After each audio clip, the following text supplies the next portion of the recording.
Welcome to the May 20th Jail and Zones production user call. We have Cratonian, Jan, Mark, Honchenig, Jamie, and myself, Michael, so far, and it is not too late to attend BSDCan.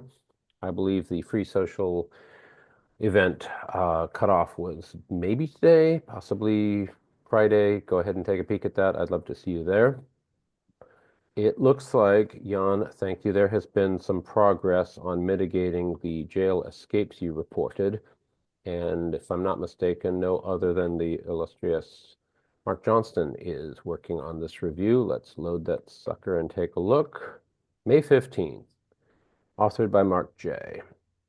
Jan, having reported it, do you feel this is taking steps in the right direction? Definitely, but still meandering toward a resolution Meandering towards a resolution, okay. Instead of going straight for it. This meeting is being recorded. Alrighty, welcome this meeting. Oh, there's DCH. Oh, welcome, welcome. I do have questions for you. I'll add you to the doc. Jamie, do you have observations on if this is either meandering, launching, or diverting from where it needs to be? It's not the solution I would have preferred. I put in my preferred solution, but it didn't seem to what is your have any preferred buy-in. solution? My preferred resolution is to improve the handling of finding jail route escapes at BFS lookup ... Yeah. So it's a I thought a question. bit about it, and I think the correct behavior would be that a file descriptor which could cross jail boundaries needs to keep its provenance, if you want to call it that, so that you don't just check against the credentials of the process currently using the file descriptor, but also against the one opening when it comes to visibility. Yeah, that's actually not the direction I was going either. I was going in the direction of, well, let's just find if ... escapes out of any jail, and if that happens, then disallow it unless it's an allowed jail. The problem is that, wait, any jail that would break, let's say I'm an extreme example, I'm on the host, I CD into jail, I couldn't CD ... out again. That would break a lot of stuff. I'm sorry, if you're on a host? If I'm, let's say, take the most extreme example, I'm the root of a jail host and I'm managing jails. I CD into a jail and then I try to CD ... Okay, that's the second part. I said, first check if you escape out of any jail, and then make sure it's an allowed jail. An allowed jail being, well, first off, for sake of simplicity, I would just not even bother checking if you're a non-jailed user. But if you escape out of a jail, you can escape out of, for example, a jail that is under your jail.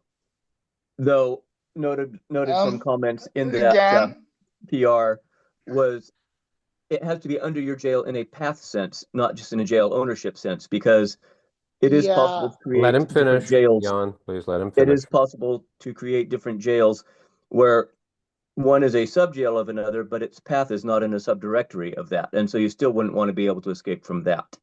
I know. I tried to do that, but the cached path as a string is only valid at the moment the jail is created. Right, you don't use the path. And you can't really chase up the ancestors like I tried to do without. Why not? If I go CD ... and try to get a consistent view of it, I try to get shared logs on all the directories, all the ancestors. And apparently that causes a lot of lock order reversals. Oh, yes, I saw the Because, comment on that. I hoped it was not a long-term problem, but it might be. yeah, apparently you could argue that you don't even have to lock them because it's enough to just traverse upward. Because the only way you kind of need the locks if the root directory is renamed while you're traversing. If it's renamed in such a way that this breaks something, it implies that you have an outside accomplice. So yeah, maybe you could argue that you don't even have to do any locking. So far, the easiest secure way to handle this, I can imagine, is to just deny the receive message system call anytime you try to have at least one directory file descriptor cross a jail boundary, so that directory file descriptors can only be received inside the jail that opened them. That's obviously safe. It doesn't require any new logs. The downside is we lose the really neat ability to send directories between jails, because you can do really neat things by doing exactly that. Yeah, and that's where things are that I'm seeing, is that discussion. One thing which still worries me, despite even if the current design is followed through, and you have the right resolve beneath semantics so that you transitively kind of inherit the top up to which you're allowed to go. Even if we do that, let's say you have the nobody user in one jail send its jail's root directory as a file descriptor to the root user of another jail.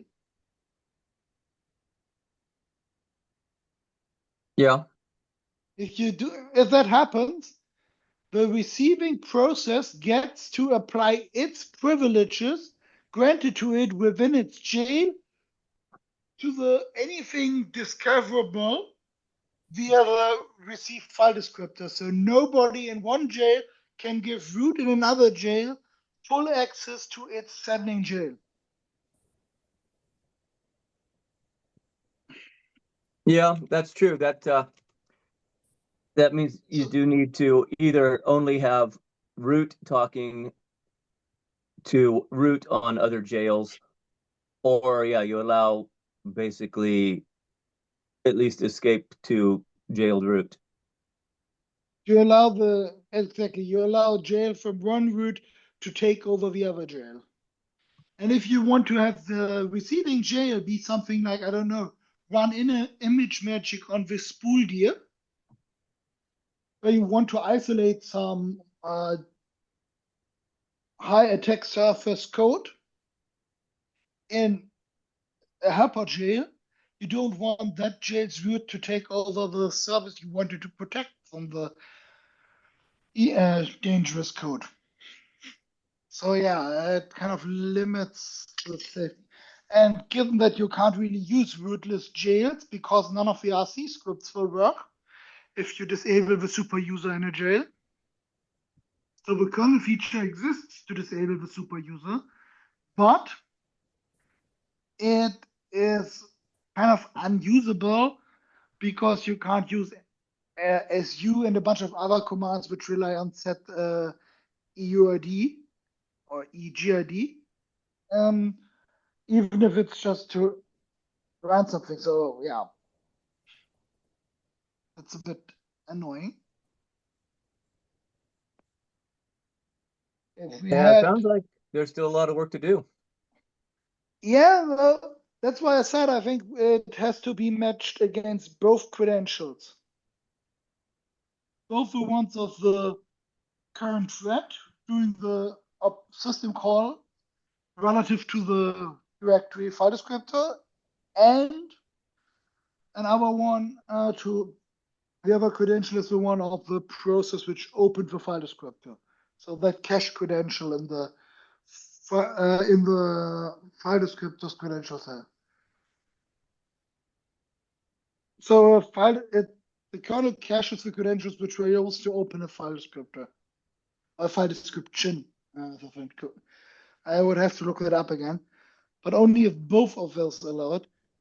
And that these two informations would also allow your approach, where you make the VFS underscore lookup or name I stuff more resilient.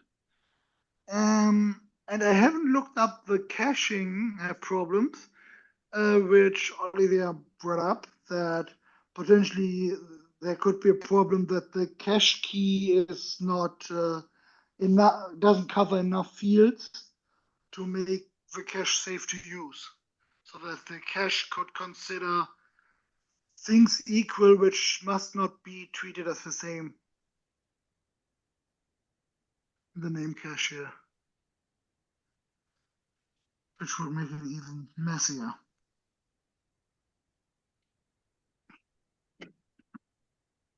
But at least it's moving. Yeah.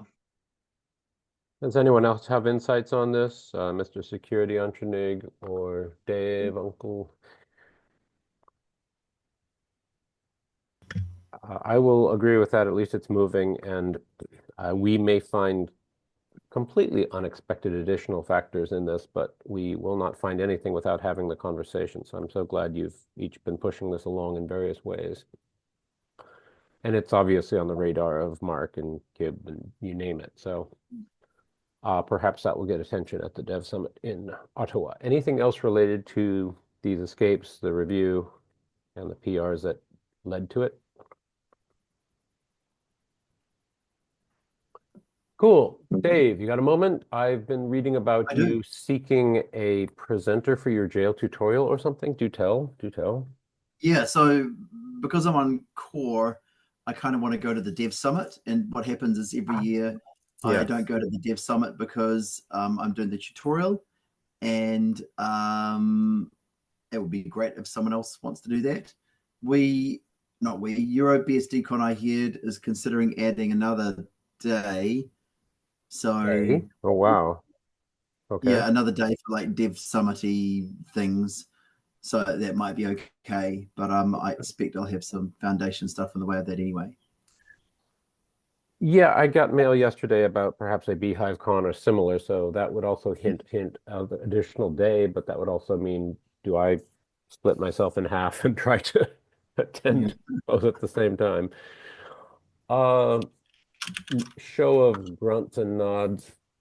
Who present might make it to Euro for what it's worth? Jan, I'd hope.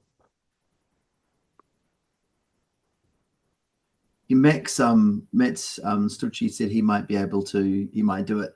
I sent him the stuff, but he's a much better presenter than I. So I'm hoping he would look at this and go, "No, you need to redo this." I go, "Excellent, it's open source. Please send patches." There you go. Okay, cool. So now that the Euro discussion is active, I'll just say, hey, have a BeehiveCon / production user call con puck whatever. So there's that seed planted. Please provide your feedback, etc. Antonig, if you will survive a little delay on your awesome questions, OCI topics are indeed hot. So Dave, can you provide us your update? I can, yeah.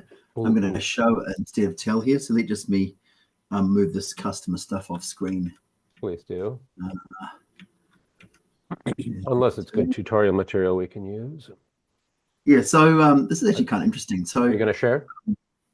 I will in a second. Perfect. Love it. So probably none of you know how we build FreeBSD releases. You kind of know, like, you can make, and then stuff happens. But we have a whole, there's the share screen button. We have a whole pile of other stuff to do this. So let's have a bit of a look here. So we have this tool called Thermite, and I smell Glenn Barber. Yeah, you do exactly. Yeah. It was described as evil JGB by someone else.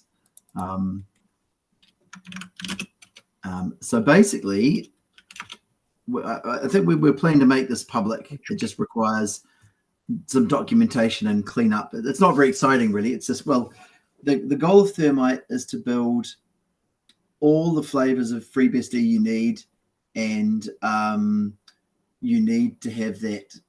You want to do it in parallel because you have a very big, fast box.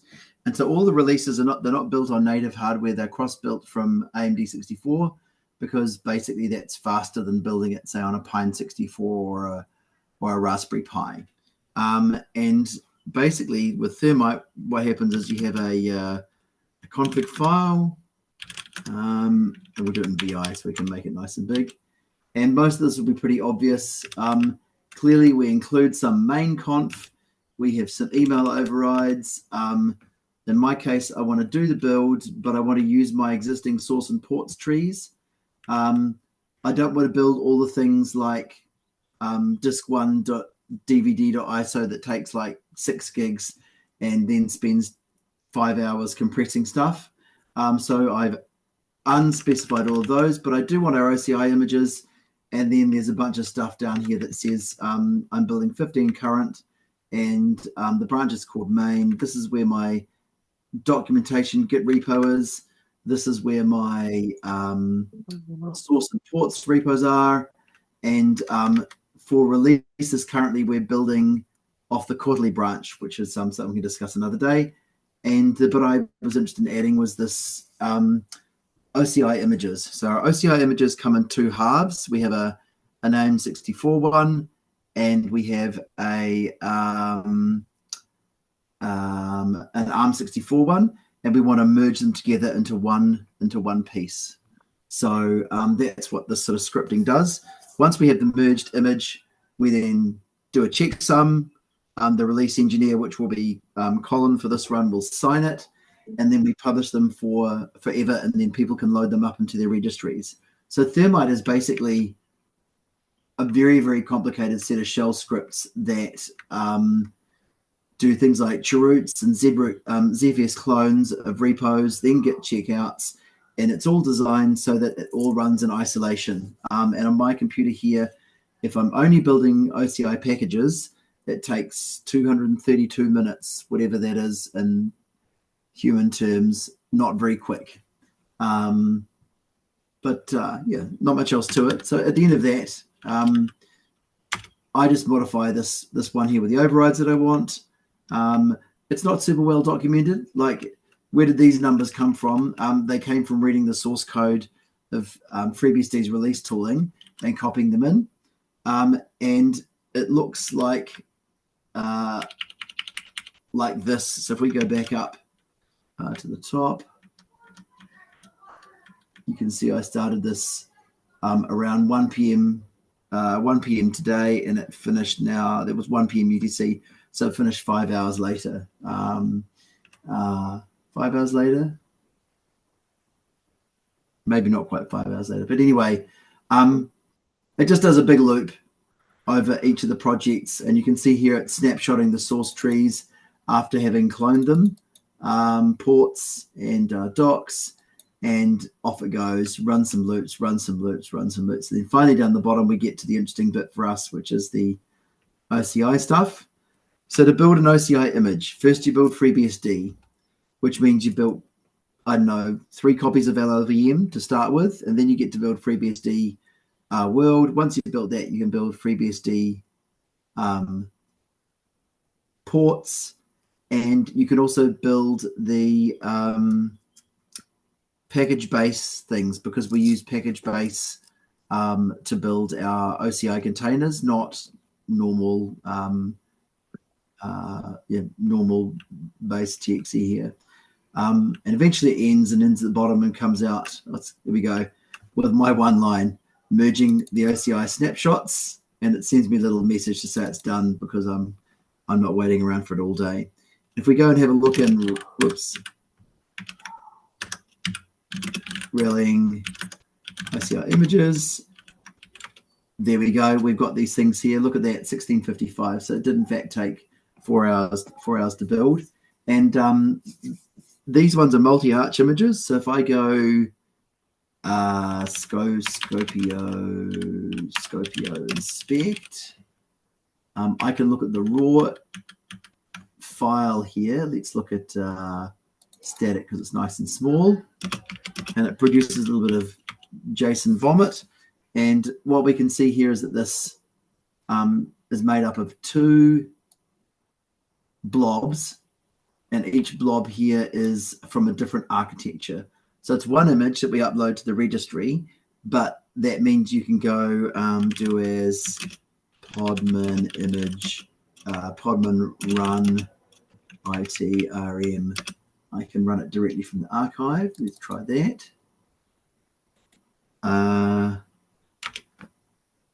Oh, what have I done here?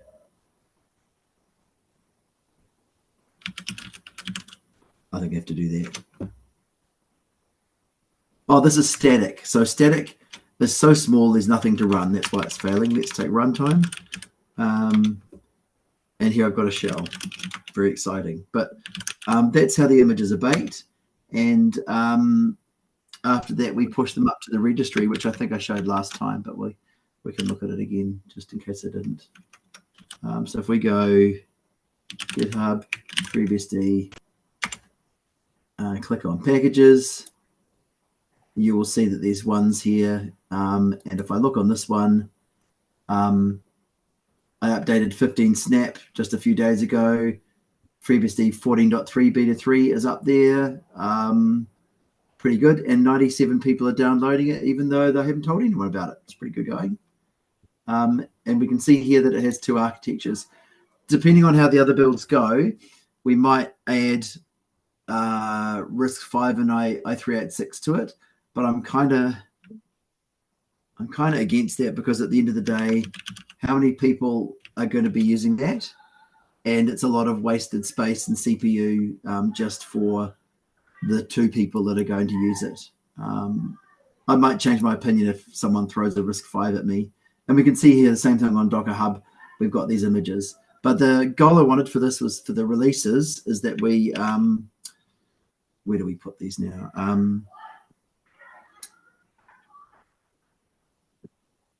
It'll be in releases, won't it? This one here.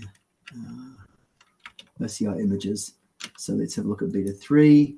So right now, beta 3 produces a separate piece by architecture.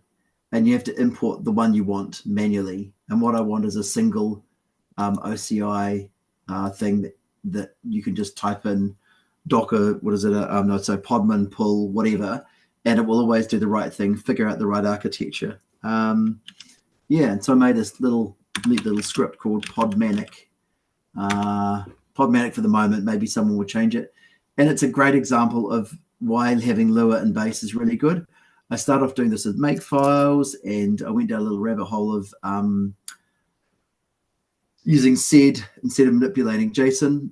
And yeah, Lua just makes this pretty easy, listing files, running commands, collecting output, and optionally pushing these things up to a registry. So just 150 odd lines of Lua to do the images. And at the end of that, I can just go podman nuke. Podman nuke destroys my containers here completely. And then I've got to go some Scopio. Hopefully I've got the command to import them all in my,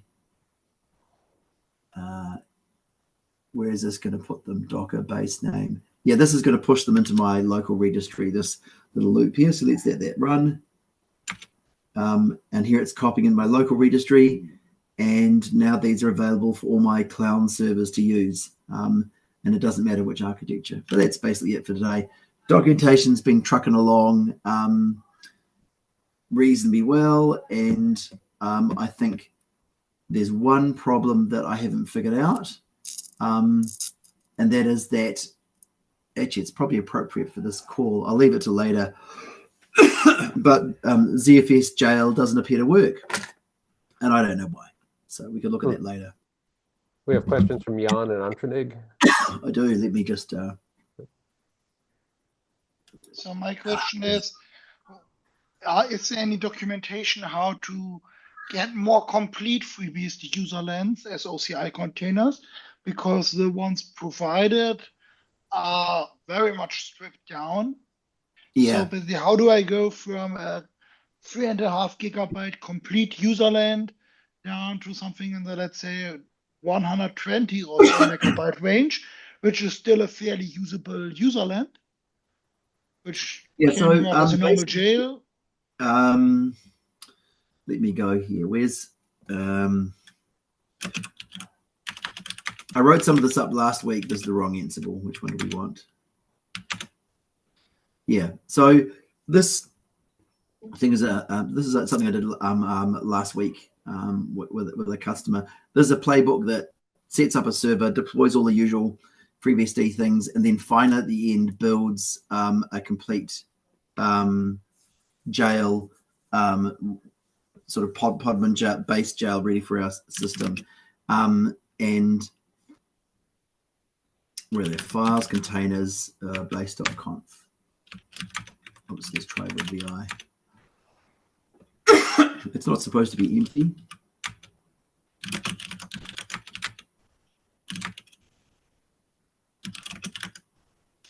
Actually, let's just edit both of these. VI. So we have here two container files, and that's just basically like a Docker file. It just says do this, do that. Very declarative. Very imperative, not very declarative. So it fetches the current FreeBSD runtime.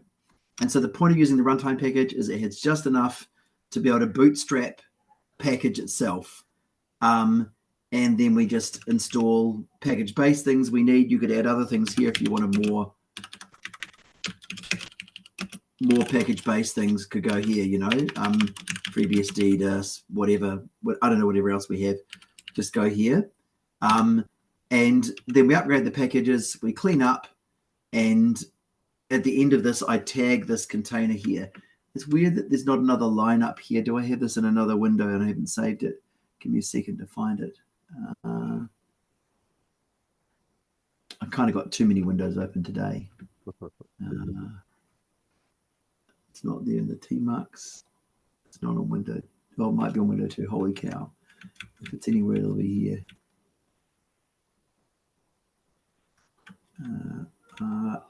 Good. This one here. So let's save that. Then reload this page. Oh no, I don't know what I'm doing here. I don't know where this file is. Let's just grab it all. This is a beta 3 one. So let's just pretend this has just gone to beta 3. Entry point and sh. Get rid of all that. So it's basically all the same here, except I'm using beta 3 just to test it. And when I actually run this is, I don't know if this is big enough to see here. There we go. We supply a couple of command line variables, which you'll all recognize. We tell it that we don't want it to inject a hosts file because that will conflict with the package base one when it tries to update it. That's the source, that's the tag that I want at the end. So I'm calling this FreeBSD base, and I'm specifying that it wants to run from this container file. So that's the command I run in my terminal, and that will just basically build me up with the base image. After that, I can add any other packages that I want here. Yeah, and so in principle, it should be able to, I don't know, like FreeBSD star maybe. I don't know what it is, but there's some command for adding everything, and that would install the package base. Once that's done, the build of this exits, and the image will get tagged. Whoops, that's not what we wanted. With this new one, FreeBSD base, okay? And I can push that new built base image to my own registry, and then use that for the subsequent build. And the subsequent build here is this amazing Python web server And you can see here that I'm pulling my new image, my newly tagged image, cleaning up this again. I have installed Python on here. I need to install Python on here.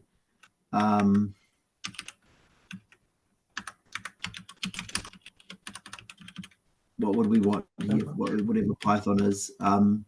It's going to be lang/Python 3 for that, I think, isn't it? And maybe a Q, because otherwise that gets noisy. And that would give me a container that will run Python when I'm done. So long story short, how do I make a base image?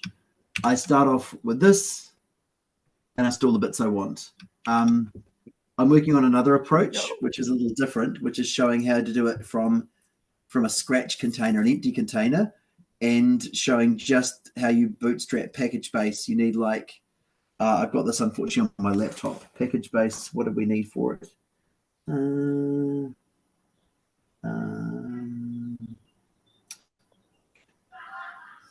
It's that one.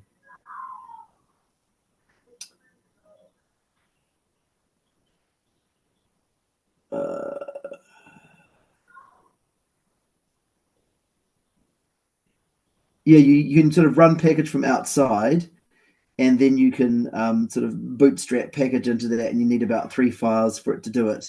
You need the package repo, you need a bunch of signatures, and one other file that I can't see. I can't see on this little screen here, and that's enough to bootstrap package base into an empty container, and then you're good to go. So it's kind of like you can also just unpack base.txt. I think from memory this just works. So if I go download FreeBSD,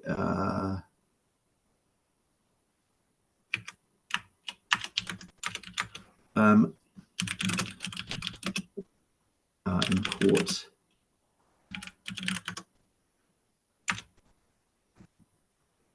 It'll just turn that tarball into a container, which is pretty awesome. So for people who are building images with Poudria still, which is pretty common, you can make a container just out of the Poudria tarball that gets created. And you can see up here it's bottlenecked on doing compression now, probably because, yeah. So if I go do as podman, podman LSA, what have I missed?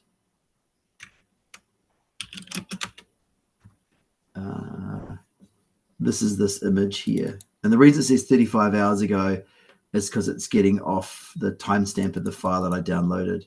So I could go tag, I'm going to go localhost, what is it going to be, FreeBSD base 14.3 beta 3 probably. What have I missed? Oh, the ID. The ID probably goes there. That's a good guess, isn't it? No.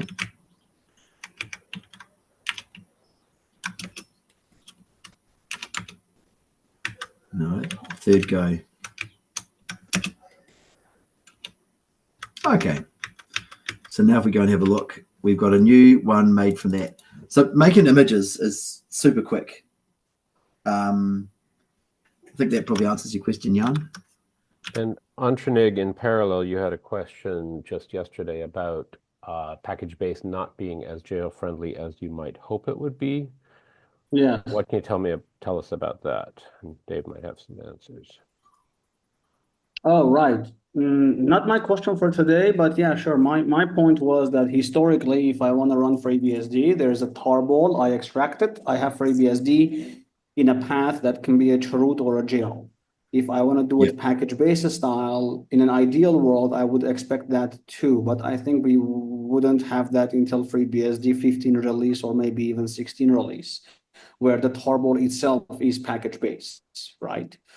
So we don't have that, and I don't think we're going to have it anytime soon. Now, there is the YANA style hack, which you create a repos directory, and then inside of it, you put the package base URL and, you know, for the repo, and then you use like -c from the host, where you say, hey, I don't want to put things on the root. I want to put them in the jail root. And that's how I've been doing for now.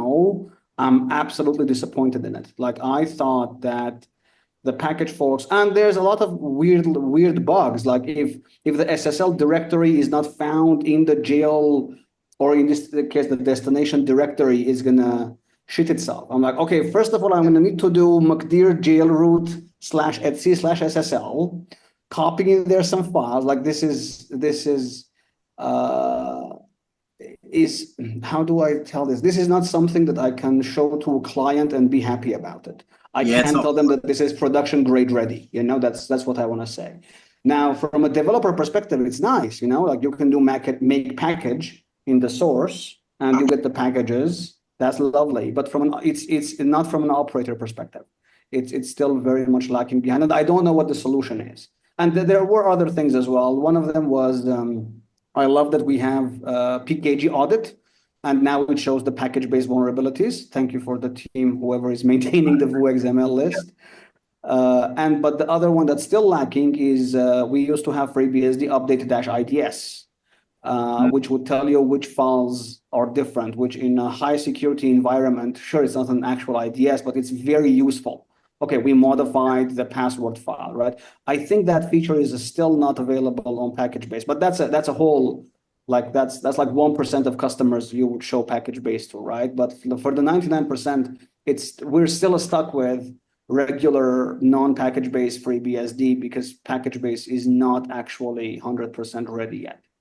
So I had actually another question, which is a very short one.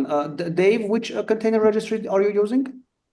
So there's two. There's one in ports called Docker Registry, which is what I use locally. Yeah. And it just works, and it has no redundancy, but it's super easy to deal with. And the other one is called Zot, which is much nicer. And Zot is the sort of thing you would do if you cared about redundancy. And the only problem is they build FreeBSD images, but I was not able to build it from sources on FreeBSD, at least from a packaging perspective, to put into ports. It's just a matter of time. It's another Go thing with JavaScript and expects Linux stuff. But you are able to push. You are able to push to Zot from FreeBSD's podman. Yeah. They all work. Okay. Yeah, they all work. So if someone said today, I want a registry, I would go, do you care if it's down briefly? And if they said no, I'd go use the Docker, this Docker registry one in ports. It requires authentication. There's no unauthenticated, that one there. There's no unauthenticated support for that. And the Zot one should allow you to have unauthenticated pools if you want. But it's more complicated, to set up. The other one is like 5 minutes and you're done. So you want clustering and uptime, go for Zot. You want easy to start, go for this one. Okay. I'm still thinking on what I will use for Jailer's registry, because we keep going back to not having a registry, but rather just having a flat directory. Not flat, sorry. A regular file system, I mean, like just serve it with Nginx. It's literally a bunch of files. A bunch of files that are running on a bunch of disks. So but I don't know where I'm going to end up. For now, we're still very happy with using the official ones and then SCPing things back and forth. But let's see where that goes. So in my registry. Oh, nice. It's on running the Docker registry thing. It's super easy.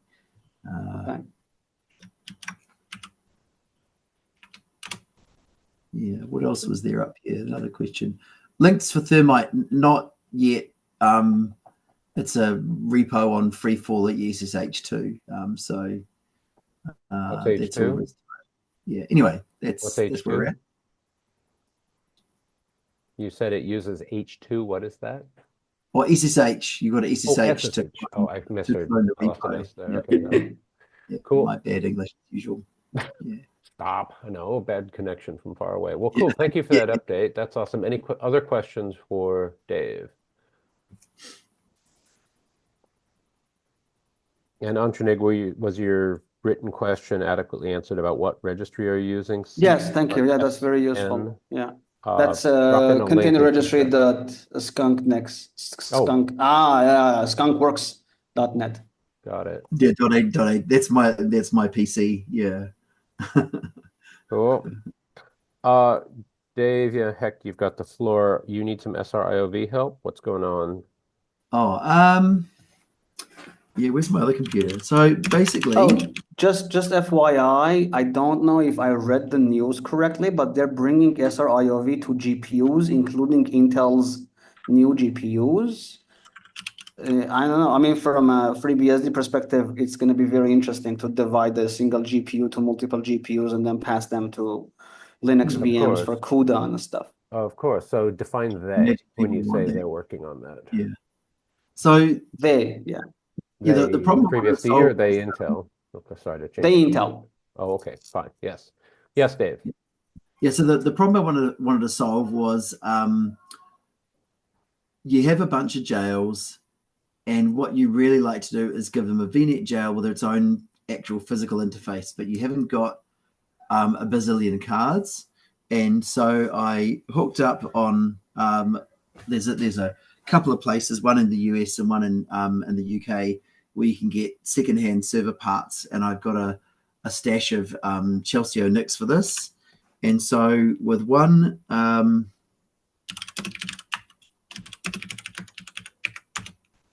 tweak and loader conf here, that's the things for loading the Chelsea drivers, and then you can say, hey, pretend to be 32 NICs instead of just one.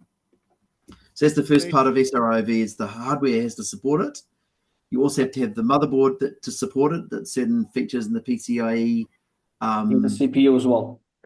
And yeah, and the CPU as well, exactly. So I just chose 32 because it seemed like a good number. And I now have 32 NICs here. But I don't know what NICs to do with them. I have a very similar setup, by the way. Yeah. So the two parts of this is that there's not a lot of and then Jan, you can go on setting the stuff up. You kind of got to guess it. But yeah, this is kind of where I wanted to get to. I got these cards specifically. I think they were like about $30 each, so really not expensive. Bro, what do you mean you had to guess? To make them work. Like oh, so you read that page and you go, okay, so if I go man IFCC and you go SR-IOV, nothing. Yeah, so that's not the one that you should be looking at. I'm very sorry. I had the same issue, but what's its name? Chelsea on their website has a PDF for all the FreeBSD documentation. Of course they do. All right. Of course they do, and it's always up to date. Just to be sure, like I hate PDF documentation for drivers, but they're one of the good ones. They have the T5, the T4s, the one that you have, the CC. So all of those are properly documented on their website in a PDF file. And it has all of the examples that you would need to configure SR-IOV. Because Jan introduced me to SR-IOV when we had our Intel NICs, but then the Intel NICs started cheating themselves. So when we got the Chelsea, I wanted to do the exact same thing because we have a lot of jails, and we couldn't use the bridge driver because there's a bug in the bridge driver that we kept hitting. But anyways, when I went into the Chelsea website for FreeBSD stuff, they had everything documented, including tuning, which was very amazing for us because we were doing NFS over 10 gigabit with the Chelsea cards. And the tuning part was also documented. Like, hey, if you load this driver, you will get these hardware features. If you load this driver, you can offload these hardware features. So that was very impressive of them to document it for FreeBSD specifically in that detail. Well, the reason is that John Borblin and Navdeep Paha from FreeBSD wrote the driver under contract. So not Yeah. surprisingly, they went, well, I would want this stuff, so they wrote it. Yeah. Yeah. So this is where I got Yeah. the cards from. I dropped the link in here. And these are 25s. You can get like 100 GNICs. You just got to make sure that let's see here. P580. That's the one you're using. I don't know if that's the one I'm using. So they've got like 40s. I've got a whole bunch, so it depends on what's exactly in the cellar at the moment. You can get like 100 gigs, 10 gigs, 20, 25s, 40s, whatever you like. The only thing you got to watch is this. See this card here? It doesn't have the little L metal bit on the end. I don't know what you call these things, bracket. And they come in two sorts, short and long, or none. So these ones come with none. That one comes with none. And they're a real pain in the ass to get if you don't have them. Yeah, but these guys do recycled hardware, and it was a good experience. They're well organized. Organ hardware. Even the website name makes sense. Yeah, exactly. Yeah, so you've got to make sure you order from the EU side. That basically they have the same company, and one door goes out to the EU and the other door goes not to the EU. So make sure you get your VAT number, and then it just comes straight through. No tax dramas. Yeah. By the way, I also wanted to say that you can also use IOV CTL if you want to, so you don't have to reboot every time. What was that? Sorry? IOVCTL.conf. So, anyway, what I want to do for this is write you're- down how to do the stuff from end to end. So here's the bits you put in, the sys controls. Here's the hardware you need, and then you get this thing, and then you can do the jaily things. And I'm kind of missing the next step. So the next step, once you have the virtual function, because I don't think that you actually are creating physical functions, but you are adding virtual functions, and there are two modes for your virtual function. Are basically set up for pass-through and set up for use by the host. For jails, you have to consider your jail part of the host because it's not PCIe pass-through. It's just you have multiple virtual functions and you're using them as if they were different NICs. And then you would in your VNet jail configuration, you would just mention them as one of the VNet interfaces, and then the jail command would move them into the jail, VNet jail. Or if you want something custom, which is beyond what the jail.conf default behavior is, you would put it in the exit.created hook. Yeah. So you're right here that these ones are just showing up as virtual functions here, not physical ones. But I guess at least for jails, there's sufficient. The physical function is a piece of hardware. The virtual function are the NICs you get on top of that. Yeah. What do I want here? Grep. Yeah. So this has only gone up to whatever that is. Can you 12. take one of them and bring them up in ifconfig?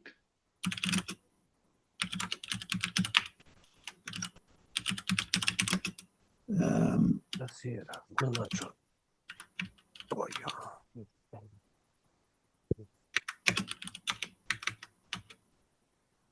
Yeah, so it's sort of like not connected to anything at the moment. I'm not quite sure. Is there no link in, or is it that a failure? Actually, that is actually very likely. I might be just on the wrong box, and this physically doesn't have anything in it at the moment. I've been away for over a week, and I think the other end is just off. So there's probably nothing plugged into it at all at the moment. That might explain why it's off, right? So you think I just go down and turn it on? This just might work, and I might have done this if I wanted to. That would be funny. Yeah. If you tried to turn it enough and on again. Yeah. But do you have any VNet enabled jail right now on the host? Not VNet ones, no. Actually, that's a VNet one, but I can't reconfigure this one. Why not? Because it's a podman thing and it's going to get grumpy. We can try. Yeah. Just try ifconfig I got to PCC1. get the full name of the jail out of it. JLS name. The thing is, the short name here is truncated, so we need to have that whole name there. There we go. Okay, so what do we want to do? ifconfig.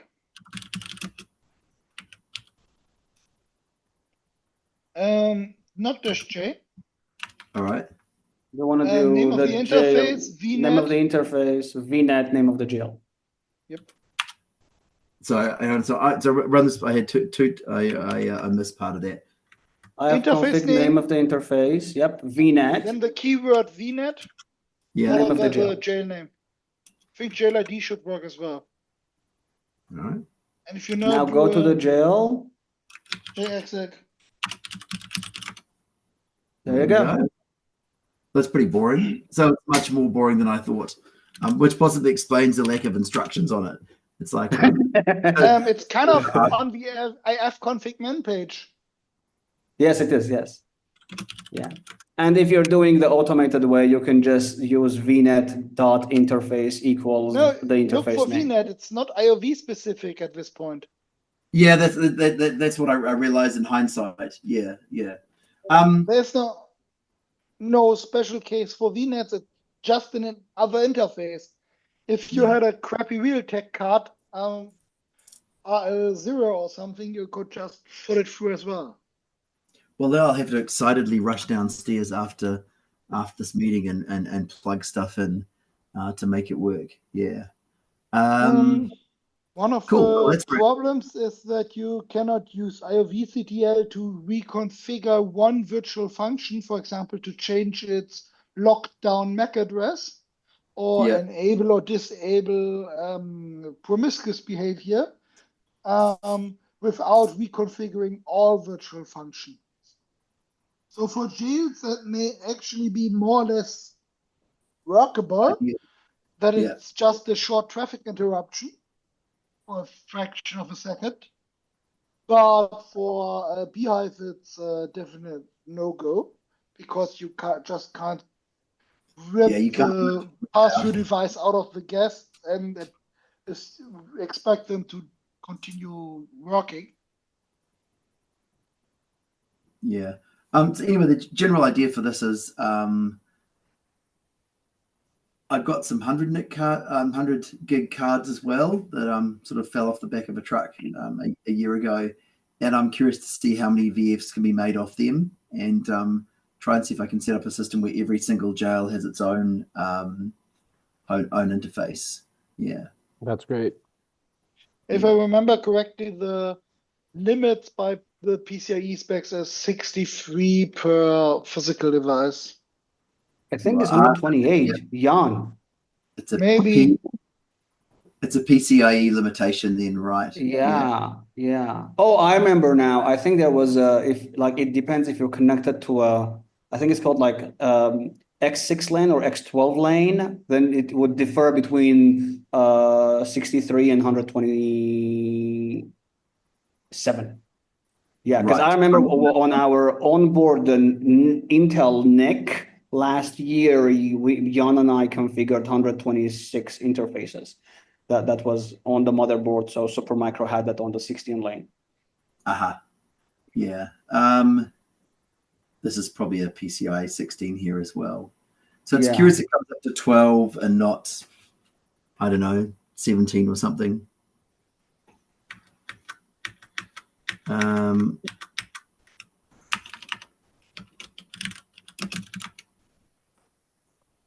You can also do ifconfig-L. Yeah, ifconfig-L. Might be useful. All right. That's much easier. Yeah. Bit of a mess, this thing. Oh, cool. That's great. Thanks for helping me figure that out. Go team. And I also pasted the sample configuration for IOVCTL in the doc. There's also IOVCTL enable and IOVCTL.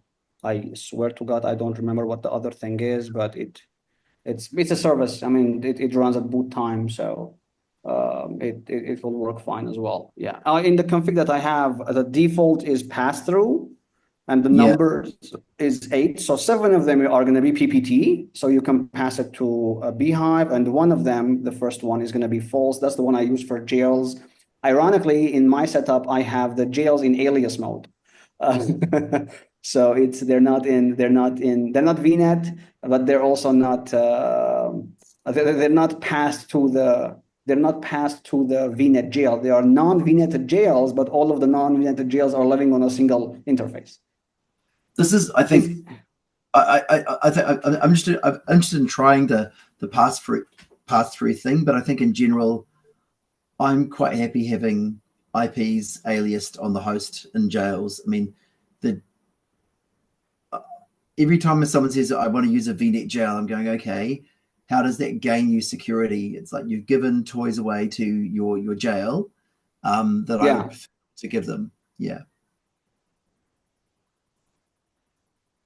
Yeah, I have a customer right now who wants to deploy like a couple of hundred jails on a host for hosting, WordPress hosting. And of course, using the idea of FreeBSD jails for WordPress isolation is amazing, because the most common hosting problem is one of the websites gets hacked, so the other ones gets hacked because everyone is on a single username.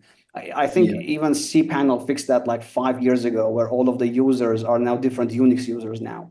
So anyways, we ended up using jails, but just for sake of deploying things fast, we're using VNet, but I might migrate it to non-VNet later on. It's also going to make IPv6 easier.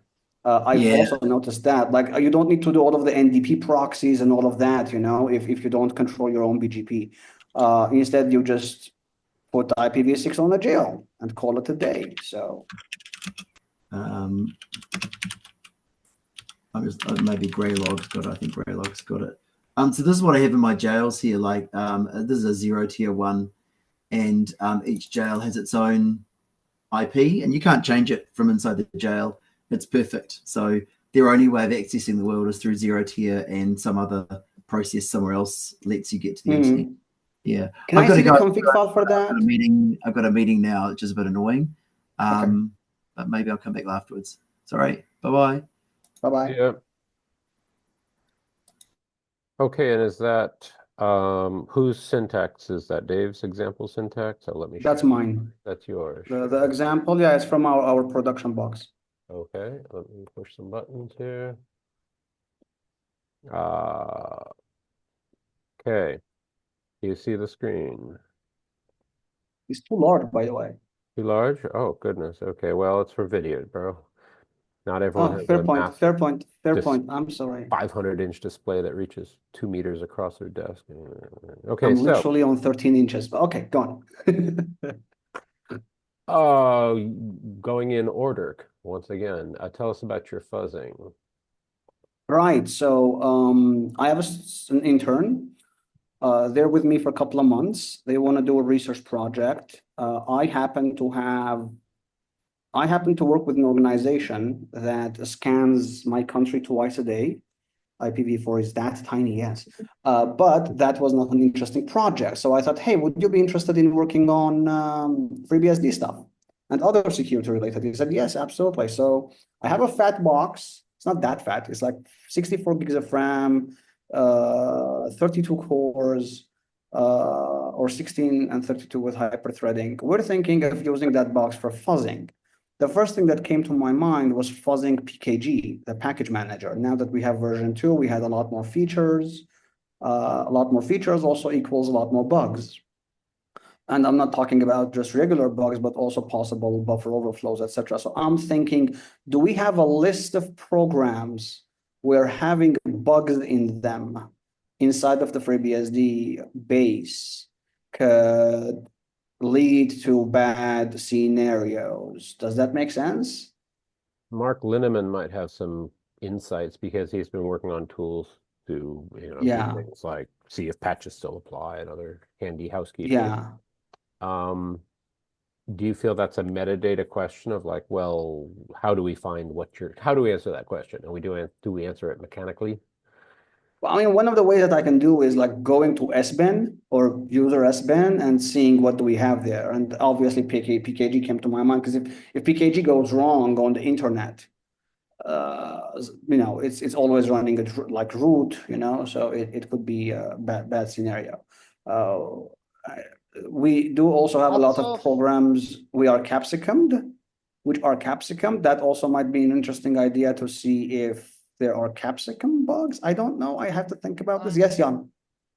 So parts of PKG drop user for fetching, and they run within capsicum. For example, the SSH server. So if you fetch your packages over SSH, the server portion and package serve is capsicumized. I see what you mean. So if you look at the FreeBSD project reports, the quarterly ones, like 1 or 2 quarters back, there was some write-up about pen testing the capsicum implementation. Okay, I'll look that in the quarterly reports. It came through for us as in capsicum worked as intended. And is there anything security related that can be other than fuzzing? Because fuzzing seems the low-hanging fruit, if that makes sense. Like, hey, run a fuzzer, look at the logs, identify something with your eye, and brute force on it and see what pops out, if that makes sense. But maybe there's something else. And like, we're not looking into doing an actual code audit, right? Yeah. Well, one of the things which should be looked at is that the PKG makes quite suboptimal use of SQLite. For example, when checking for conflicts, it will basically for each package with each potential conflict, it will start a new transaction, which means then basically open a temp file at fsync. Yeah. So it's like m times n transactions, which means that your PKG on a system with a few thousand packages, just running package upgrade -n, even if you have an up-to-date database, will take a few seconds, and it really shouldn't be that slow, because if you look at the truss output, you will just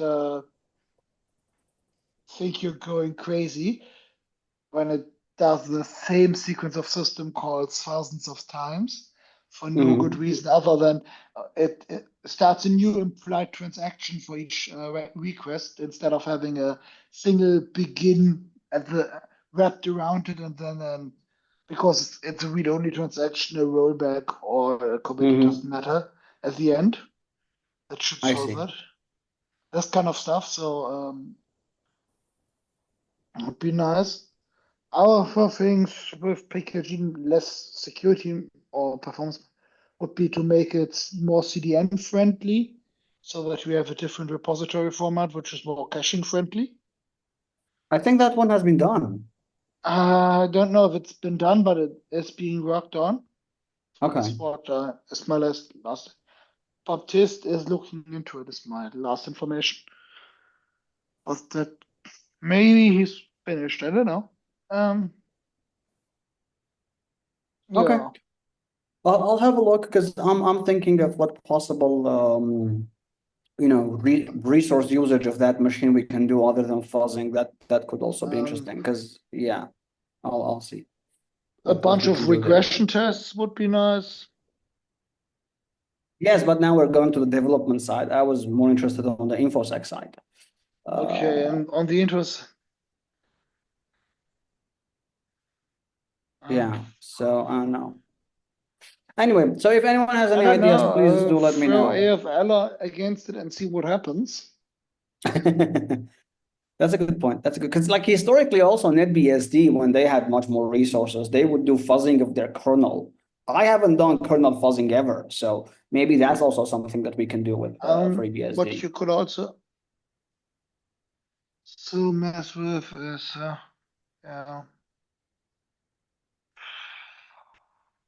Anyways, Okay, Yeah, Jan, with the okay. package create and triggers. Sorry, go again.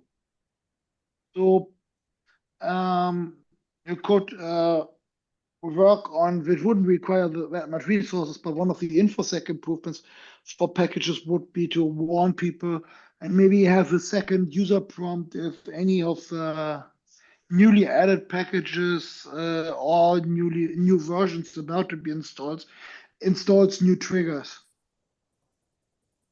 Hmm.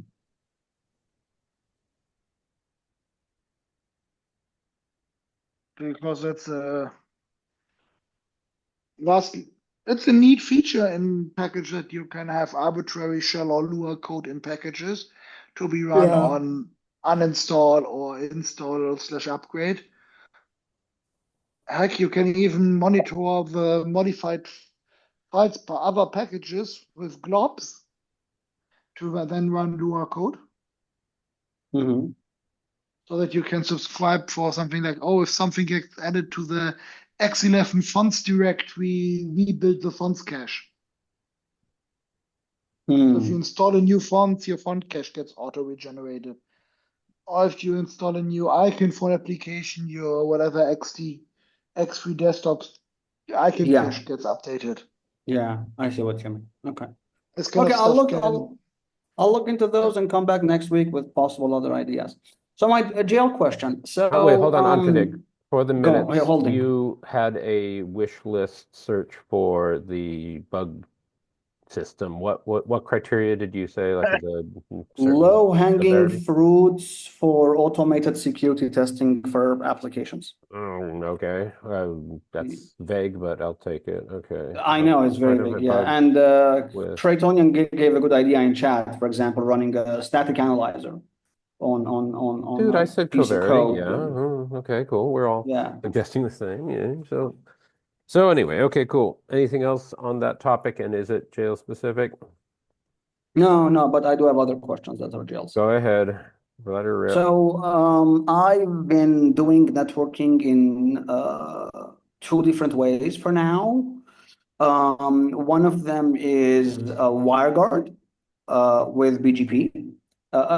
Maybe I need to be more specific. I'm talking about multi-host jail management. Okay, multi-host jail management. So one of them is doing a WireGuard, and I really wanted to make my WireGuard mesh network simpler. So I ended up finding this project called, I think it was called WireGuard Mesh. Am I wrong? It feels like it. Yes, there we go. Yeah, WireGuard Mesh Conf. It's called WireGuard Mesh Conf. Link, and link, basically, link. yeah, of course. And basically you give it a CSV file, filled or unfilled, and if it's unfilled, it will fill for you with like, hey, I have a node called Tokyo, another one called Germany, and then Yerevan and Portland, and I want to create a mesh in those, and it will auto-generate the WireGuard config files for you. You just now have to, CP them. This is a great if you want to have like an overlay backbone. And then after that, I can either do static routing, or in my case, I usually do dynamic routing with OpenBGPD. This is working beautifully in my environment. The problem with this is that it requires working. Like you have to sit and configure all of these things. So then it got to my mind, hey, what if I want to do it in simpler ways with the jailer tooling? So, I can just have a bunch of helper scripts in jailer where someone could easily do like, yes, Jan, that one. Someone can easily do like jailer network tunnel another host, and then that host will connect to another host and configure something. I just don't know what it's supposed to be. Right? So I want to connect two nodes together. So, it could be something like WireGuard, it could be GRE tunnels, it could be I don't know. And my other setup, which is a lab environment, just for fun, I'm using something called Yggdrasil. It's an overlay network of IPv6.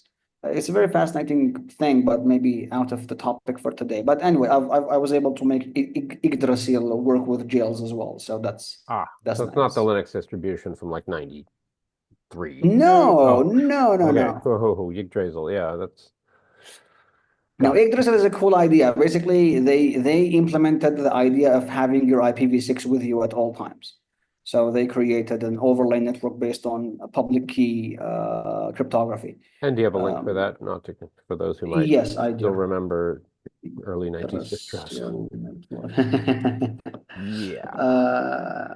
Yes, using the word Yggdrasil, and now you said Linux reminded me of, what was his name? Yellow Dog? Yeah, Yellow Dog on Mac, RPM and Libby. Yeah. And they gave us modern Yum, did they not? Yes. Well, calling it modern is a bit of a stretch, but sure. Based on what it replaced, I mean, sequentially. Yeah. So this is the WG mesh. It's a cool one. If you go a bit down, there's a very cool screenshot, which kind of, this is why we should have screenshots in our repos, by the way, where it shows the WireGuard configuration that's automatically generated, basically. Yeah. But anyway, there's that. Yes, Jan, what ideas do you have for multi-host? Does it generate one WireGuard interface per peer? Does it generate one WireGuard interface or per? does No, it generate it generates a big point to multi-point configuration? It's point to multi-point. Yeah, okay, then yeah, the problem is that it doesn't play nice with dynamic routing. It plays well with dynamic routing. I have no issues with using meshconf and OpenBGPD. That cannot work. Why? Because you have to keep them in sync. Because WireGuard, if you have is a point-to-point interface from the point of view of the kernel, so you cannot learn if one BGP peer is behind your WireGuard interface and you learn a route from it, and your allowed IP configuration on the interface that part. Yes. You're right. Yeah. So if I want to do if I have A, B, C, D all meshed together, and then the link between A and B is gone, but I can go to B via C. Yeah, that one wouldn't work. That's for sure. I understand your point. Yeah. So you need one interface per peer in WireGuard. Yeah. It has to be one interface per peer. You're right. Yes. No, I'm not interested in that part yet, but that's an on-tronic thing, not a production thing. Don't do that in production, kids. Always have one link per peer if you want BGP to work properly. But what was I gonna say? The problem that I was having. Right. This setup takes too long to set up. It could easily go half an hour to an hour for each cluster that I'm building, generating the files, copying between hosts, setting up OpenBGPD, pasting configuration, setting up the IPs. What are you using OpenBGPD for if you have all the routing effectively static in your WireGuard configuration? But I'm not using static routing in my WireGuard configuration. Yes, you are, because of the allowed IPs. No, my allowed IPs are set to 0.0.0.0/0, and then the table is off. Interface. Yes, and then the table is off. Yes, so you have just one peer per interface. Do I? Because if you have multiple peers, you must have non-overlapping allowed IPs. You cannot have multiple allowed IPs with overlapping ranges on a single interface. WireGuard will not allow that. So Eva, you're just announcing more specifics with the same next hop, so your BGP is useless, or you're announcing more specifics or higher priority routes with conflicting next hop, then it's not just useless, but actively breaking your network. Let's see. Oh, you're right. No, it's multiple interfaces. Oh yeah, it's multiple interfaces with with allowed IPs to the wildcard for IPv4 and IPv6. Then BGP will just work. Yeah. Sorry. Yeah, and you're right. I've done this a while back, so I even forgot about this. Yeah, no, you're right. And let me check one more thing. I want to see about meshconf. Let's see.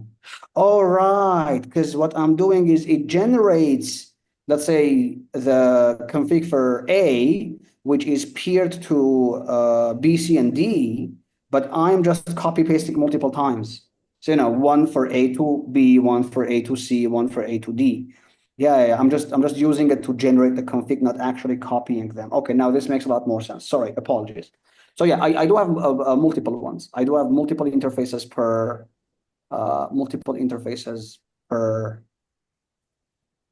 why is my brain not working? Host, node, Host, thank you. Bob. Yes. And then when I'm running BGP on top of it, I know if I want to go to this jail network on B and I am A, then my next hop is the WireGuard interface that's for, B. Basically, that's how it's working here. Anyway, does anyone know what the OCI people are using? I wanna, because from one of the things I'm targeting here, but there are two things I'm targeting. One of them is making my life easier, and the other one to see if there's a better alternative. And the other one is to see if the OCI people have figured out this problem. Because when I look at their recommended documentation, they seem to be having things worse, not things better. Like it's a lot more complicated, and they don't even use terminology anymore. Like, is it a tunnel? Is it BGP? No, like we call it Coolio or something. Oh gosh, No, please, no. no, I want to know exactly which technologies are in here. So yeah, that's one part of my question. Calico. And if anyone has Keep right suggestions, Which project are you referencing? Because I can't find it. a Calico, I think. that for Yggdrasil? Okay, yeah. Yggdrasil. Calico Kubernetes. Yeah, Calico Kubernetes. Oh, It's Kubernetes.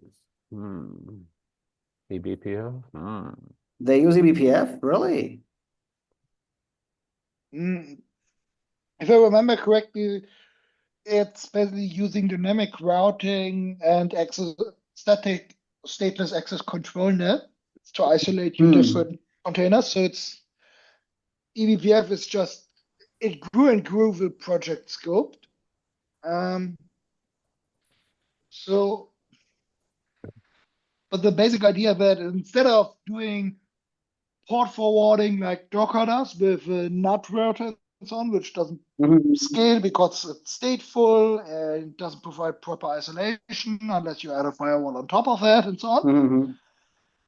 They just say, okay, let's use BGP as the signaling to have access control lists which control which of the container IP addresses is allowed to access which other IP address.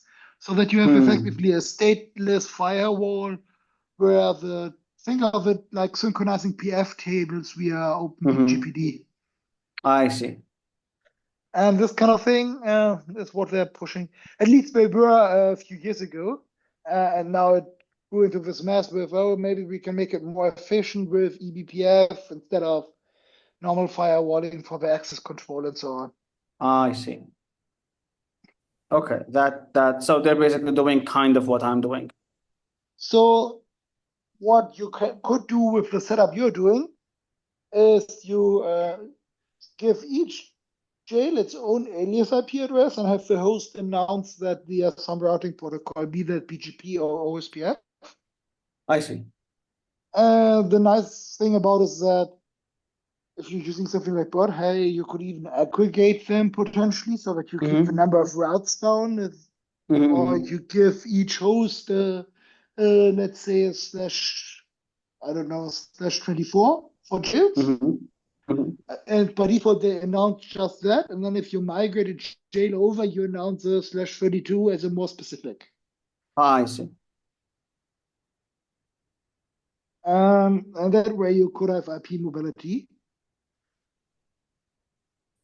So Jan, one more thing that I'm using right now, this is not part of Jailer. I don't know if it's ever gonna be, but it might, is DNS mask, right? The reason why I like DNS mask is that it can work as, DHCP and a DNS server. In this case, a recursive one, no, not a recursive one, just a stub. Caching forwarder. A caching forwarder, yes. But the nice feature about it is that you can use the Etsy host file, right? I know. Or you can define your own Etsy host file. And with Jailer, this is very interesting because I know the IP of the jail as soon as it boots. I just put it in one of the additional Etsy host files, and now I'm able to do ping the jail name. Great. Now, with the tunnel configuration, historically, again, when I do my complete 100% setup, I have bind on location A, bind on location B. There is a forwarding zone, so you would know like this is where the other one goes with the NS records and everything. But with DNS mask, I can have tiny DNS masks everywhere, and then just point that, hey, if you want to go to a.dexter.com, it's at that location. If you want to go to b.dexter.com, it's on that DNS mask. And then the other DNS mask will reply back. Sure, you can do the same with something like Unbound. Wait, what? Really? Yes, Unbound supports static data. It's not a full zone, but you can enough for what you are using to override the responses. I think it's called static zone or something, where it just sort of it's not in host file format, so you would have to convert it. That's fine. If you're running some kind of hook script anyway, it's trivial. Do I And need you to can reconfigure reload? it at runtime. I was going to ask that. Can I reconfigure it at runtime? So I don't Yes. need to restart it every time. That's good. Yes. I wonder if even Unbound, do we have Unbound I think- CTL? No, we have Unbound control. Yeah. Yeah, Unbound control. So the base system Unbound should do, but you can also install the full and newer Unbound version from ports, which is what I would recommend. Don't bother to run in base. It's still security supported, but it's an older one and it's built with some features disabled. I see. Okay, that makes sense. And I see it, yeah, in the man page. There's like, where is it? Add zone, and you can add a stub add is also a thing apparently. Forward, stub remove. Yeah, this is nice. So you're saying that I might not even need DNS mask. What's I can nice just is the do. DNS mask also provides a DHCP service. Yeah, if but you I'm using want with that. OpenBGPDs. But Yeah. if you're using a routed network, you don't want the DHCP server, you just need DNS. So Yes. any DNS service will do. And yeah, Sorry, can you decide explain if you- why? What does routing have to do with using DNS or not? So as I understand what you're doing, you have your jail automation stuff, be that jailer or some custom hooks. Provision the IP address to the jail and alias configuration. It's not a VNet jail which wants to start a DHCP client. So you don't need a DHCP service. Yeah, in VNet it's Even in DHCP. VNet, you don't need a DHCP service if you have this control plane which does name to IP address mapping and back and generates zone files or host files or whatever. Then you also can use the same automation step to during jail exec.created to create the interface and assign IP addresses to it, so that the jail doesn't even have to deal with that. You just give it its interface, put an IP address or 2 or 3 on it, and then you set up default routes for IPv4 and IPv6. And then it just works, and the jail is just not expected to have any network configuration. I see. Inside the jail because it's externally configured by your jail.conf. This makes a lot more sense. So it you means would need some kind of IP address allocator. So I have on my GitHub account something very similar to what I just described for MAC addresses.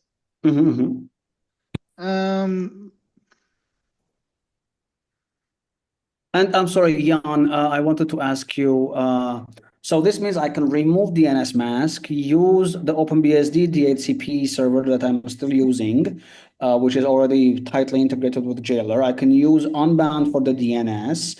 And then I guess, since I'm doing a lot of these things manually anyway, I can use the ifconfig wg commands to create WireGuard without the need of anything else. Since like Jailer would be managing all of those automatically. You don't even need the WireGuard tools stuff. thing, You can do it via jail.conf. Yes, exactly. A moose jaw? What's a moose jaw? I will It's explain the it flight time from Michael's nearest airport to Moose Jaw, I see. It's an town hour in and a half Canada. from Portland to Ottawa. You fly over Moose Jaw. So 90 minutes. Yeah. Nice. If you It's a look at 90-minute this call so far. allocator stuff, Let's see. Oh, I remember this. Yeah, I remember this. Yeah. this Yeah, is a you MAC even address did the demo. allocator. Yeah. You could do the same for IPv4 because it's an even smaller namespace, Mhm. just 32 bits instead of 48.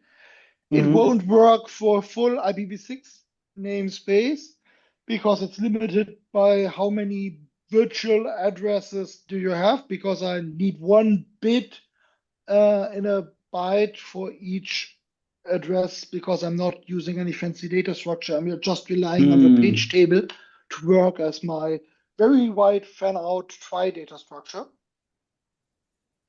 So that I have a fan out of 4,000 or so tree data structure, which is lazily allocated because I keep them mostly continuous. It's going to give really good performance, as in runs in milliseconds or less. Mhm. With thousands of hosts in it. And you can, that's what you can do. For IPv6, as long as you limit the range, you could do the same. Or you can just say, I have a counter, which is even better because each 64 is going to have so many IP addresses that you just give each host its /64. Jan, sorry, one more stupid question. Have a counter.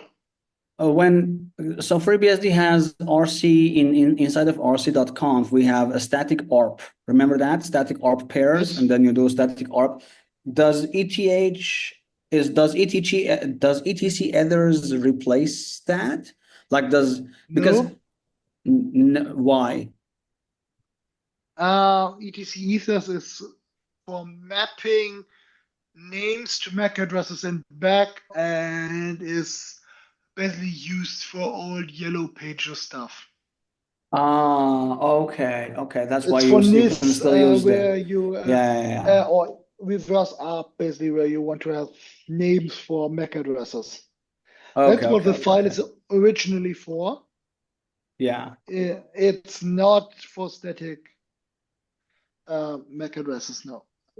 I'm very sad that we don't use it. Like, it would have been a good usage, using etc others for static ARP and then telling libc to read, just like when No, like wait. when you That doesn't make sense.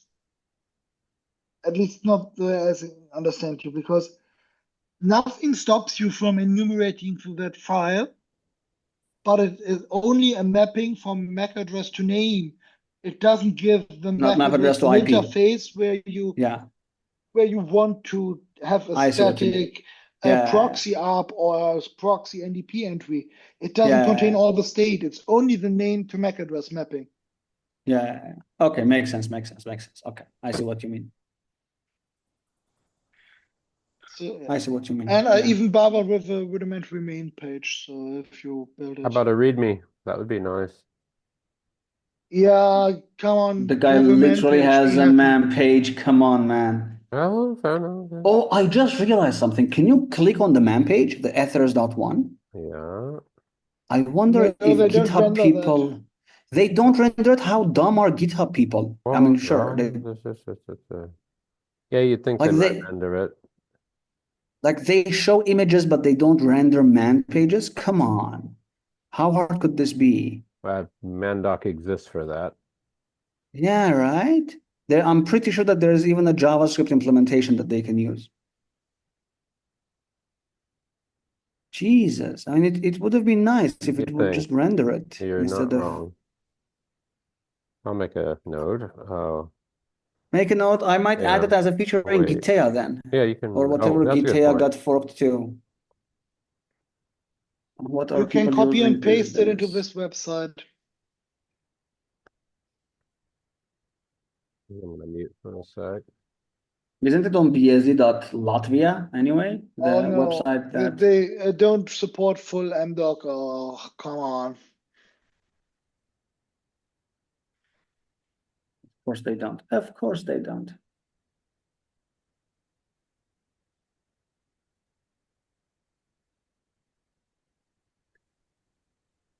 You mean BSDLV? No way. I don't think BSDLV has the renderer online. No, Oh, it not doesn't. online, but it's the plumbing to make things happen. Yeah.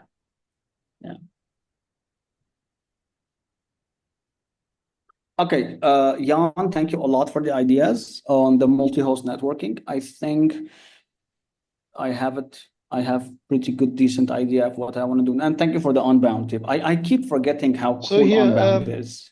let me just steal the screen share for Please. a second.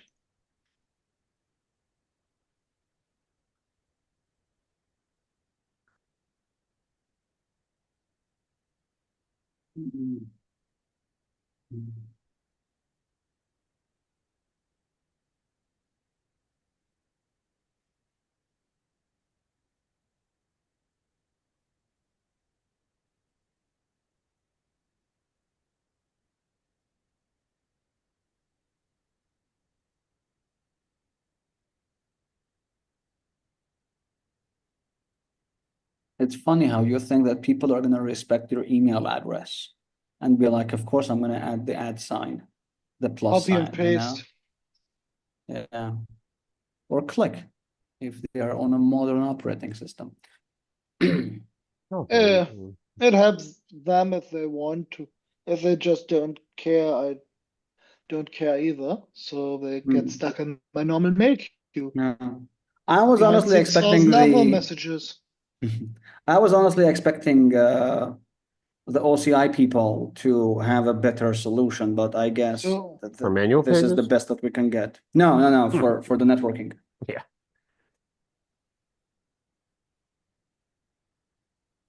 Other topics while you go down that rabbit hole. Sorry. so you can see,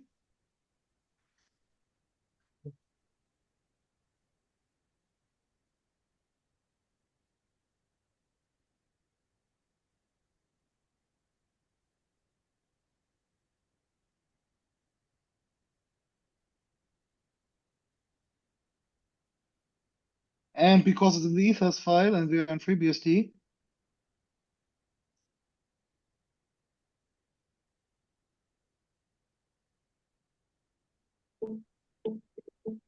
the opposite direction also works.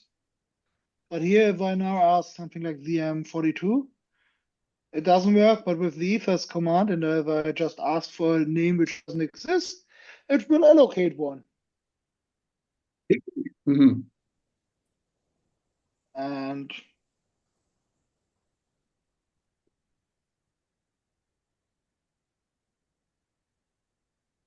or if you want colors.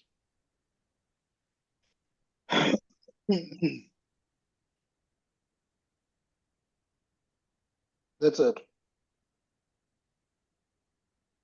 That's all Anything it else to does. show while you're sharing? Nope, that was it. Mm. That's what all the ethers command does. I guess you can also specify the minimum and maximum MAC address for the range. Otherwise, it will use the whole range of all Possible MAC addresses. No, of all, starting with the first block of locally administered ones on canonized. If you overflow that block, it will not skip the next one. So I recommend that you just keep it in range. On Jailer, and I tend to use the FreeBSD allocated thing block, but I think it's tiny. I mean, I think we need multiple of those. You have 46 bits of locally administered ones. So you have half of the address space reserved for locally administered addresses, and half of that is unicast and half of that is multicast. So I see what you mean. You have 46 bits of locally administered unicast MAC addresses to mess with. You pick something for your host, like, I don't know, an upper 24 bits. Mm-hmm. The bit 2 bits, so you have 22 bits for your hosts, and then you have 24 bits for the guests inside each host. So only once you ran through 6.7 million jails on a host do you have to allocate a next block to your host.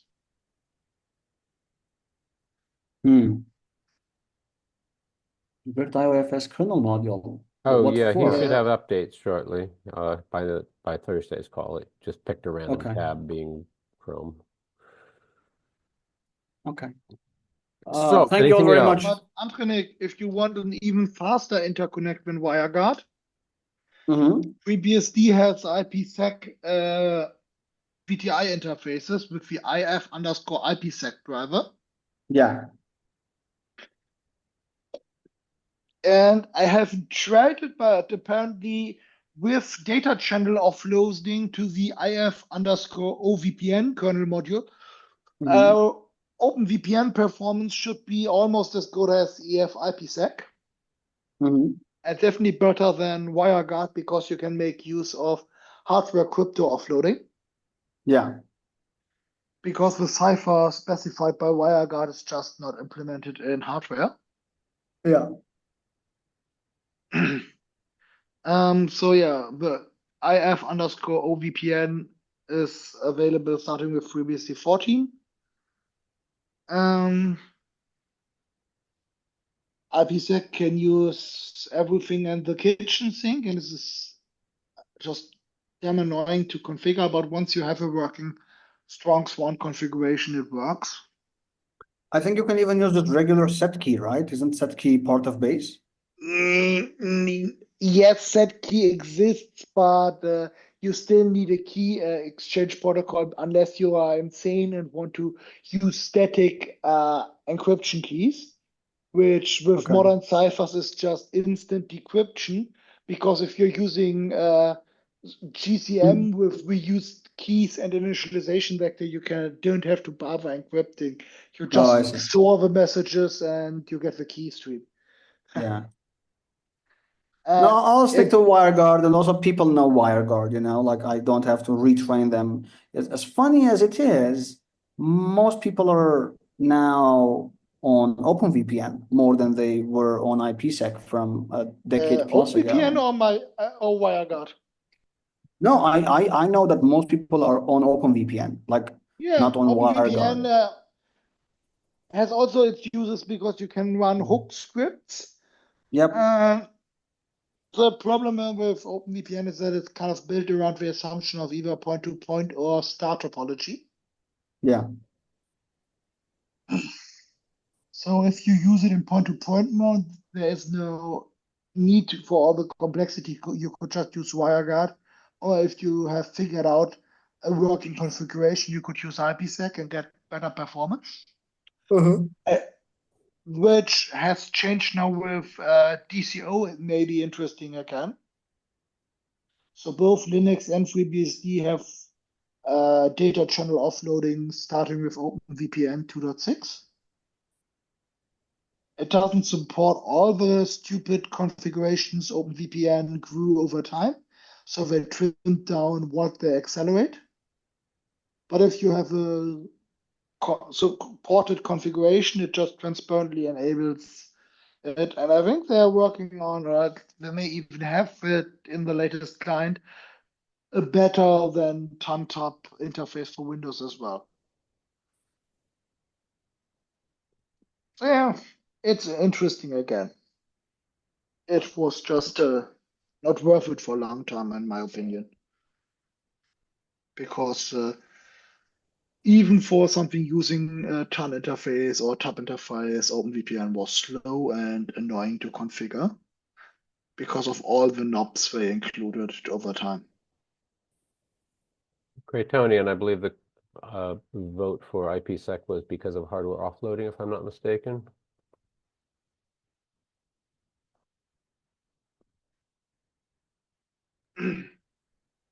So why does IPsec have better performance than WireGuard? Well, WireGuard uses fairly conservative ciphers with Cha-Cha 20 and Poly 130.05, and that's not performance critical, the public key ED25519 exchange. All of that is DJB crypto, which I don't have a problem with, but WireGuard ciphers, especially this symmetric cryptography, is not the standardized default cipher of Ringiel or IS with G hash, also known as Galois countermod and so on. So it's safer from accidental misuse and so on. And it's fast enough in a secure manner on all common CPUs, because basically you need a 32-bit CPU with enough cache for the code to get a reasonable throughput. But because you don't have hardware offloading, it means that you have to do it in the CPU with normal instructions. That either implies that you have to do a vector instruction implementation, which increases the context switching cost per packet and so on, or that the performance is at best good enough. So especially in mobile devices, once you start copying large files, it will also use more power. The problem with IPsec is that it's such a bloated mess in the control plane. The wire format, the pure ESP protocol, isn't that bad. It's just that the IKE version 1 and IKE version 2 protocols are too complicated. They support too many things, which makes them really annoying to configure and hard to implement securely. But none of that is in the data path where performance matches. Yeah. And sometimes you will even find network cards which can do IPsec packet processing in hardware, so that you don't even have to do the implied copy in the hardware-assisted encryption and decryption, because it just happens in the network card, so that you essentially send plaintext to your network card with the session key. The network card will do the rest, or you receive decrypted and validated data from your network card, but that requires fairly advanced drivers.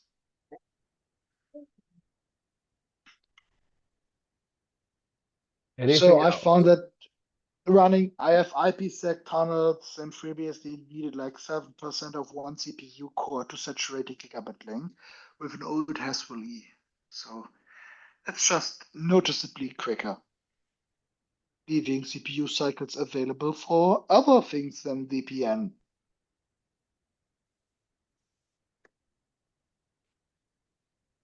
Anything else?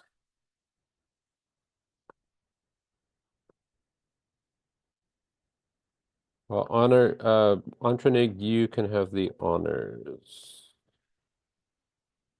Yay. Oh, we have another stupid question. There are no stupid questions.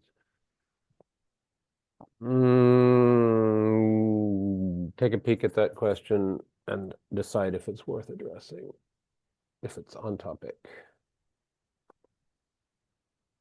It's on topic. Well, WireGuard is what Would there you are like two to repeat questions it and there. address it, or them? But the question implies confusion. Quitonian, is your audio working? Do you want to send your Talk, or question should we in? read for you? Or do you want to rephrase your question so that we have a better chance at answering it? So the first question was the main selling point of WireGuard is less code means less abstractions equals faster than IPsec. That is not true. It's that is a selling point, it's just not true. So WireGuard has less code, so that makes it a little bit faster, but it's faster at a point during the key exchange where it doesn't matter. But what does matter is it's a lot easier to get it right. So the attack surface is so much smaller when you're implementing WireGuard than the complete IKV2 key exchange protocol for IPsec.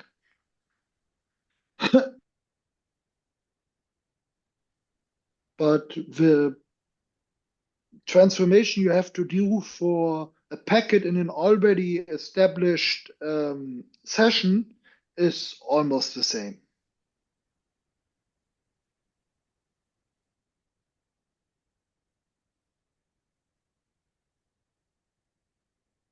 I just don't know what he means with PPP. So why would I use point-to-point People use it to this day, believe it or not. protocol? Yeah, but not in this context, I think, unless I were to add L2TP on that and then have PP. It would be messy, but possible. So you could do an L2TP plus IPsec VPN. But yeah, that's, in my opinion, a bad idea pushed by Microsoft for a while.